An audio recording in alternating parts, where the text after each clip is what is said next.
So I'm getting in the zone now. So I might be getting more excited as these videos release. So one of the important things that I saw on the one pager, and something that I saw repeated throughout PlutusFest, and something that I wanted to be answered was, who is the audience? Who is Cardano going after?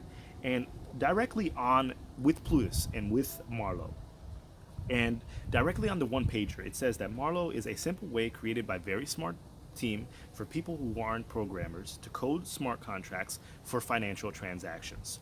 So this whole idea is that Marlowe is going after the big banks, the startups, and the business and son. I don't know if that's a European way of saying mom and pop, but I think that means that they're going after small, medium, and large enterprises. And why do I think that this is important? Is because this idea of airplane code was repeated a couple times during the conference. The idea that they're building code, they're building smart contracts that are at the same rigor as the code that codes your airplane from getting from position A to position B. Boeing is not going to use Ethereum to build their code base to get your plane from airport A to airport B, because there's probably a 60% chance that it doesn't get there.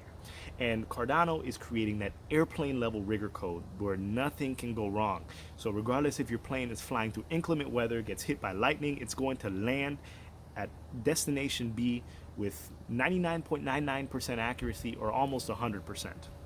And nothing can ever be 100%. But this is the idea, and the idea that big banks is highlighted a couple times in this one pager.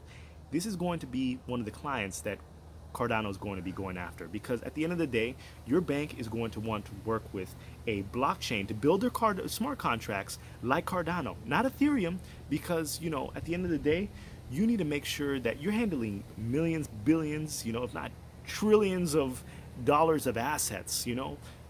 Things can't go wrong. When they code their ATM machine, they if someone withdraws $40, it has to be $40. It can't be $80, because by the time the evening is up, all the money in the ATM machine will be gone, because people will find loopholes and people will exploit those loopholes, as they should. So, people are going to be saying, oh, like Marlowe is being released now, or Marlowe is being talked about now to be released at the end of 2019. And I think this is brilliant. I think their whole marketing plan is brilliant, because it's getting these companies ready to figure out what they're going to do as far as their smart contracts on blockchain in the future. And people may see that as big bank, and there are not a lot of cryptocurrencies that are going after big banks. One that comes up to the top of my head is XRP. XRP is more working. The use case of XRP is more on financial transactions, intrabank. So it's like cross-border payments.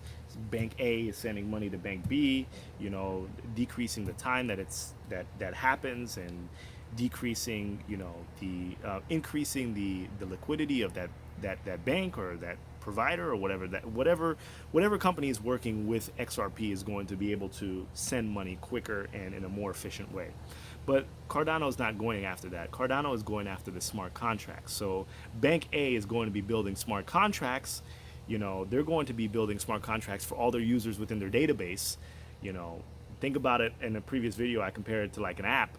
They're going to be using Cardano. They're not going to be using Ethereum or any blockchain that doesn't meet its standards.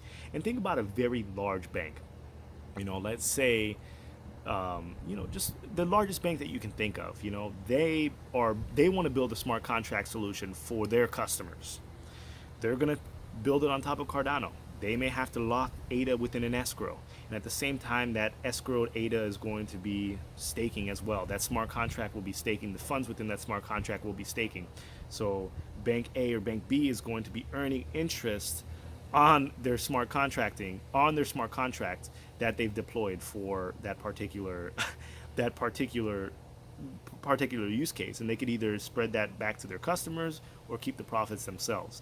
And banks are going to be privy to this. More and more smart contracts are going to be released, increasing the throughput of the transactions throughout this ecosystem, and ultimately increasing the staking rewards that's going to affect the everyday people that are invested within this ecosystem.